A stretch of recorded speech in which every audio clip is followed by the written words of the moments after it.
Well, hi there, this is me again.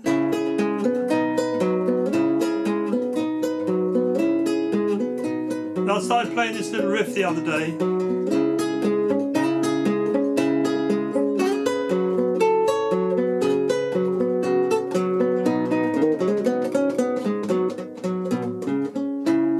It's just a kind of a diddly thing.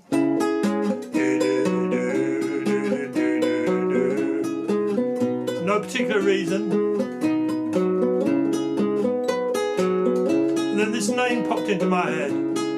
Deadeye Joe, da da da da da, da da da da da da da, da da da da da da. Anyway, it's just I wasn't at that point. I wasn't thinking of writing a song or anything. It was just a thing that came into my head. Kind of a Stranglers type of thing, a bit dark I suppose, but in a funny way. And anyway, I thought what I'd do here, I ended up writing the whole song. It took me a few days, and I thought I'd just explain the process I go through. First of all, I should say I'm playing my Almanza guitar here. It's a Spanish guitar, my favourite guitar. It's a good guitar for writing songs with. I don't know why, but I call it a friendly guitar. It's got a very soft kind of tone,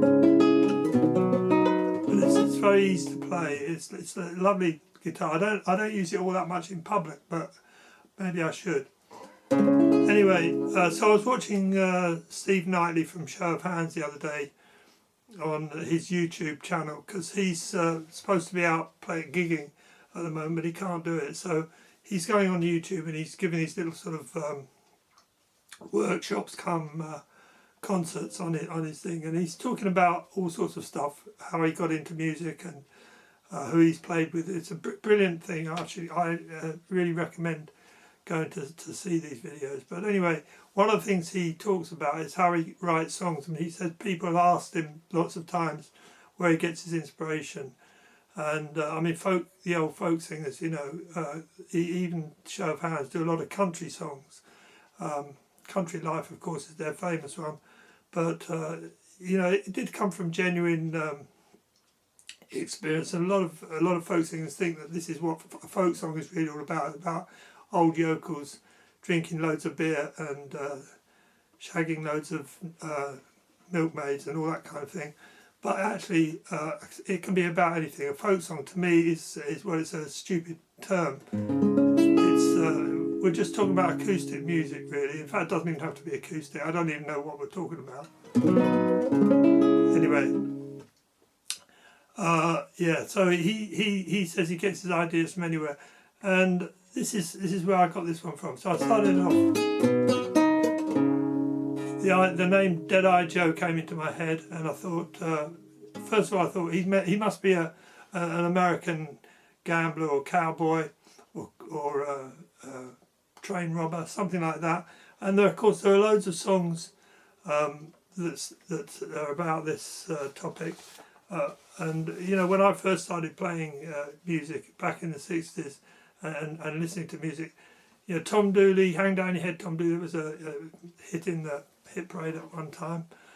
Billy the Kid was the Outlaw, there's another one. John Hardy, he was another one. I think Woody Guthrie sang him. Pretty Boy Floyd, the Outlaw, of course. I mean, I won't list them all, there's hundreds of them. And when I started this idea for this particular song, I thought that was where this one was going. But I don't know, I got completely stuck. I thought, I don't know anything about cowboys and gunfights at the OK Corral and all that stuff, and it's all a bit old hat anyway. But then I had a bit of inspiration. Deadeye Joe was a king of the road, and how he made his mama cry. So I got this idea. He's a kind of speed freak type of teenager, maybe, out on the road, driving around, causing trouble.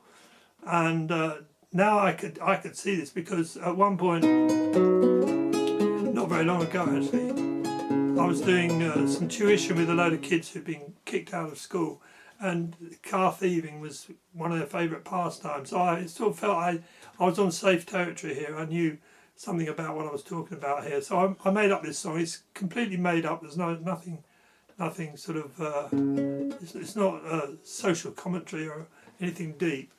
When I got to the end of it, I won't tell you how it ends. I thought, well, I could have him getting killed, you know, speeding down the motorway and, you know, having a terrible accident. But I thought it was a bit obvious, really, so I've got a different ending. But anyway, I'll just tell you how it works. So I'm thinking of all these things and I'm writing it down just like this is my notebook here. And so that's my first kind of draft, if you like, lots of cross things out, lots of edits. And then I get to a point where I think, yeah, this is possibly a good song, or at least passable. Let's put it up on the laptop. So I type it out, and this is where it gets serious, because you're thinking it's probably official. It's probably sort of you know, we're starting to get professional. You know, proper typing, and then I print a copy out. So here we have a printed copy of the words, but I'm still editing. You don't know if you can see that edits there, and I go on like that. Maybe make 2 or 3 copies like this and keep on editing. I mean, this process could go on for months, or it could go on for minutes. It's literally. So I've got to this point, and then I might, you know, next time I go to a folk club or see some friends, I'll sing it out and see what the reaction is. At this point, I might again change it in various ways according to the reaction. You know, I had one particular song that was one of my favourite songs. I sang it for years, and then I didn't sing it for quite a while. Then I came back into a folk club and started singing it. I realised that although I still liked it, there was one thing it missed, and that was it didn't have a decent chorus. So I added a chorus, and it made all the difference. You know, that was after years and years. But anyway, so I've got this printed out and all that. The last thing I do, and this is very recent, I just bought this, is my tablet here. The good thing about a tablet is that you can have hundreds of songs up there, and they're also quite easy to read. The last stage in this process is actually learning it by heart, which I don't bother to do unless I'm going to sort of play it a lot. Anyway, this is it. Deadeye Joe. Deadeye Joe was a king of the road. How he made his mother cry. Out on the highway, foot to the floor, see him go flying by. Take him out of the driving seat, put him in a crowded saloon. He'd drink himself quite stupid to a sentimental tune. Oh yeah. Deadeye Joe was a king of the road, the original silent type. Worst thing anyone ever said to him was, "Boy, get on your bike." All the ladies all fancied him, more fool them I say. He'd love them and leave them and surely deceive them and then be on his way. Deadeye Joe was the king of the road. Nowhere was too tight a spot. Nerves of steel, he'd make the tires squeal. Boy, oh boy, was he hot. Though he never went to school and couldn't read the highway signs, no cops would ever catch him out to enforce the speeding sign fines. Sorry about that.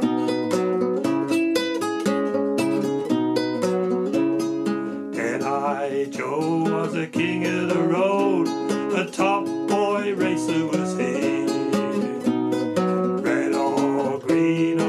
breaking scene, but he couldn't beat the CCTV.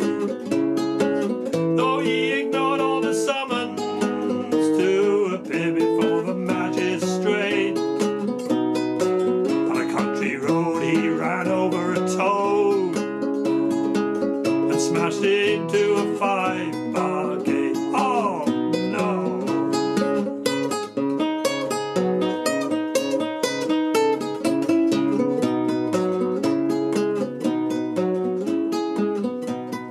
Deadeye Joe was the king of the road. He went flying up into the air. Never wore a safety belt, no, of course not.